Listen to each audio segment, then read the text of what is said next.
स्वागत। रात्रीचे 10 वाजता आहेत। संपूर्ण दिवसभरातल्या महत्त्वाच्या बातम्या बघूयात। सुरुवातीला बातमी आहे ती म्हणजे अर्थातच आजच्या दिल्लीतल्या आंदोलनाची।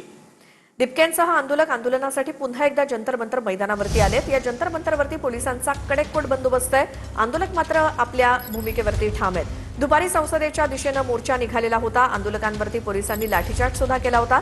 शिक्षण मंत्री धर्मेंद्र प्रधान यांच्या राजीनाम्यावरती आंदोलक ठाम आहेत। आता सरकारने आमच्यासोबत चर्चा करण्यासाठी जंतर मंतरला यावं अशी भूमिका अभिजित दिपकेंनी घेतली आहे।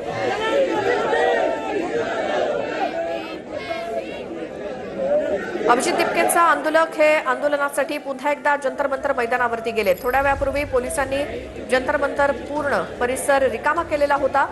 आंदोलकांना बाहेर काढलेलं होतं, मात्र तरी देखील रस्त्यावरती ठिय्या मांडून ठाम होते हे सगळे कॉक्रोच जनता पार्टीचे आंदोलक आपल्या मागण्यांवरती।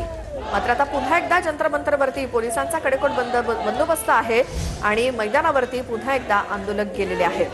दुपारी संसदेच्या दिशेने मोर्चा काढत असताना याच आंदोलकांवरती पोलिसांनी लाठीचार्ज केला होता। शिक्षण मंत्री धर्मेंद्र प्रधान यांच्या राजीनाम्यावरती मात्र आंदोलक अजूनही ठाम आहेत। आता सरकारने आमच्यासोबत चर्चा करण्यासाठी जंतर मंतरला यावं अशी भूमिका अभिजित दिपके यांनी घेतली आहे।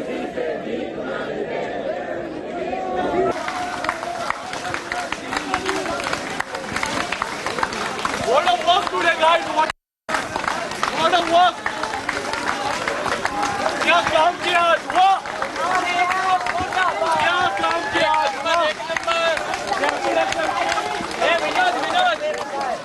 बेहतरीन काम किया दिल्ली पुलिस ने। नारे नहीं, नारे नहीं, नारे नहीं, अरे नारे नहीं, बस ताली बजाइए इनके लिए।